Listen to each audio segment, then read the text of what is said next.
Assalamualaikum warahmatullahi wabarakatuh. Kembali lagi dengan saya Ahmad Bustanul Arifin. Pada kesempatan kali ini saya akan mencoba untuk menginformasikan jadwal tentang RUU ASN dan kenapa RUU ASN ini begitu istimewa di kalangan honorer.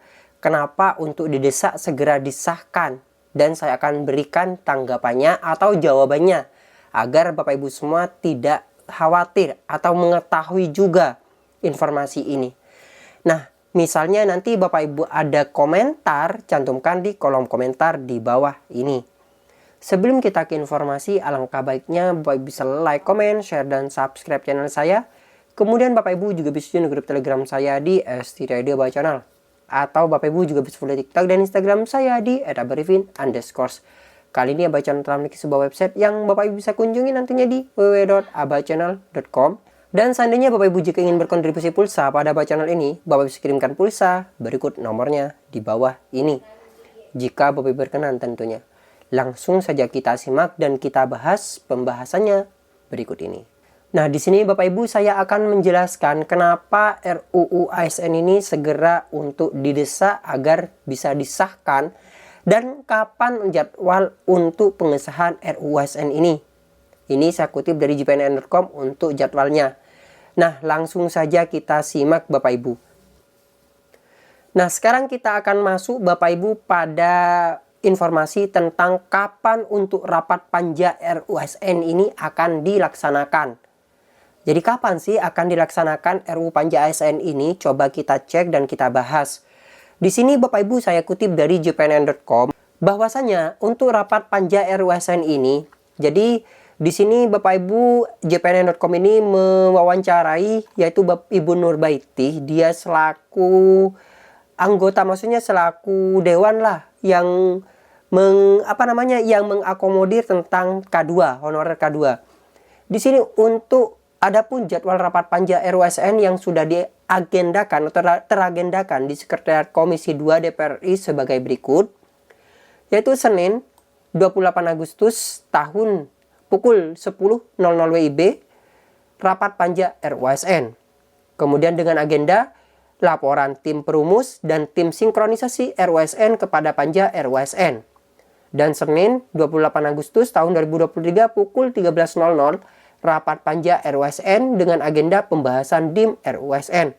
Sedangkan untuk Selasa 29 Agustus pukul 2023 pukul 13.00 yaitu rapat panja RUU ASN dengan agenda pembahasan DIM RUU ASN dan finalisasi draft RUU ASN. Semoga saja besok ini segera terlaksana, jadi ada kepastian bagi honorer-honorer yang telah mengabdi lama. Dan untuk informasi selanjutnya Bapak Ibu bisa simak keistimewaan dari RUU ASN ini apa.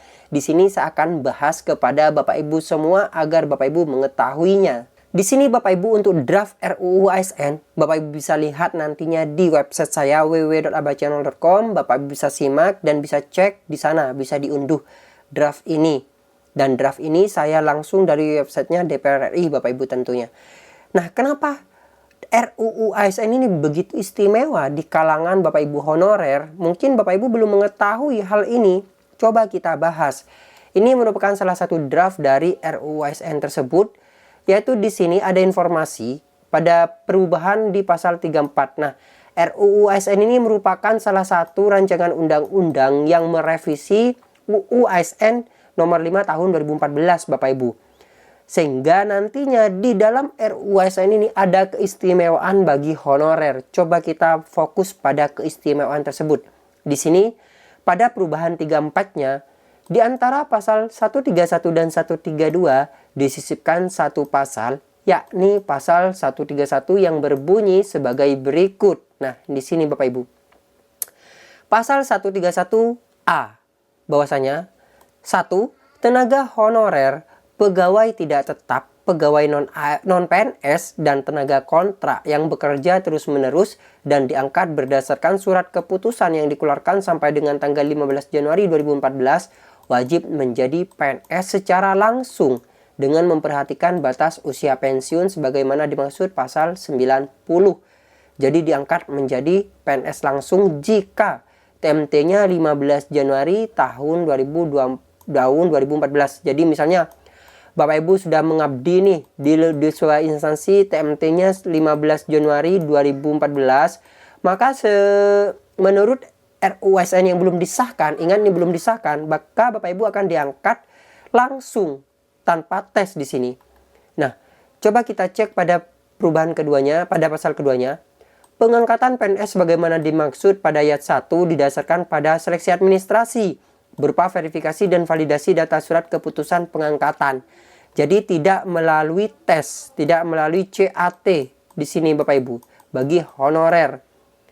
Dengan syarat TMT-nya ini 15 Januari tahun 2014. Pengangkatan PNS sebagaimana dimaksud pada ayat 1 dilakukan dengan memprioritaskan mereka yang memiliki masa kerja paling lama dan bekerja pada bidang fungsional, administratif, pelayanan publik, antara lain pada bidang pendidikan, kesehatan, penelitian, dan pertanian. Bisa dicek sendiri. Pengangkatan PNS sebagaimana dimaksud pada ayat 1, jadi diangkat nih tanpa melalui tes yang TMT-nya 15 Januari 2014 dilakukan dengan mempertimbangkan masa kerja, gaji, ijazah, pendidikan terakhir, dan tunjangan yang diperoleh sebelumnya. Tenaga honorer, pegawai tidak tetap, pegawai tetap non-PNS, dan tenaga kontrak diangkat menjadi PNS oleh pemerintah pusat.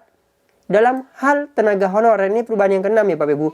Jadi di sini pada pasal kelima, tenaga honorer, pegawai tidak tetap, pegawai tetap non-PNS, dan kontrak diangkat menjadi PNS oleh pemerintah pusat.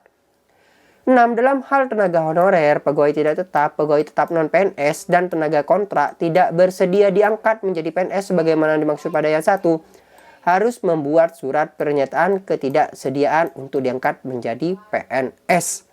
Jadi bisa dipahami sendiri, di sini jika TMT-nya 15 Januari 2014 itu, maka berhak untuk diangkat menjadi PNS berdasarkan seleksi administrasi saja, berkas dokumen, mungkin surat-surat pernyataan seperti itu.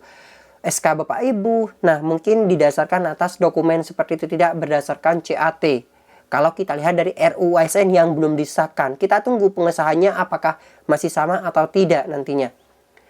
Kemudian pasal 134, peraturan pelaksanaan RUU harus ditetapkan. Nah nih, peraturan pelaksanaan dari undang-undang ini harus ditetapkan paling lama 6 bulan terhitung sejak undang-undang ini diundangkan. Maka ketika ini misalnya diundangkan di tahun 2013 di bulan Agustus, maka maksudnya September, maka 6 bulannya itu harus sudah dieksekusi. Di antara pasal 135 dan pasal 136 disisipkan satu pasal, yakni pasal 1354, 135A yang berbunyi sebagai berikut. Pengangkatan tenaga honorer, pegawai tidak tetap, pegawai tetap non-PNS, dan tenaga kontrak menjadi PNS sebagaimana dimaksud pada pasal 131 ayat 1 dimulai 6 bulan dan paling lama 3 tahun setelah undang-undang ini diundangkan. Jadi di sini sudah jelas sekali Bapak Ibu, paling lama itu 3 tahun setelah undang-undang ini ditetapkan, maka para honorer yang TMT-nya 15 Januari 2014 harus segera dituntaskan. Kalau kita melihat ini ya Bapak Ibu, pada saat undang-undang ini dimulai berlaku, pemerintah tidak diperbolehkan melakukan pengadaan tenaga honorer, pegawai tidak tetap, pegawai tetap non-PNS, dan tenaga kontrak. Mungkin sekian informasi yang dapat saya sampaikan kepada Bapak Ibu semua. Kurang lebihnya saya mohon maaf. Semoga informasi ini memberikan sebuah manfaat bagi Bapak Ibu semua, memberikan sebuah informasi dan wawasan kepada Bapak Ibu semua. Bagi Bapak Ibu yang belum subscribe, silakan subscribe channel ini, aktifkan notifikasi di channel ini, dan jadikan Aba Channel sebagai rekan atau sahabat Bapak Ibu untuk mencari sebuah informasi. Wassalamualaikum warahmatullahi wabarakatuh.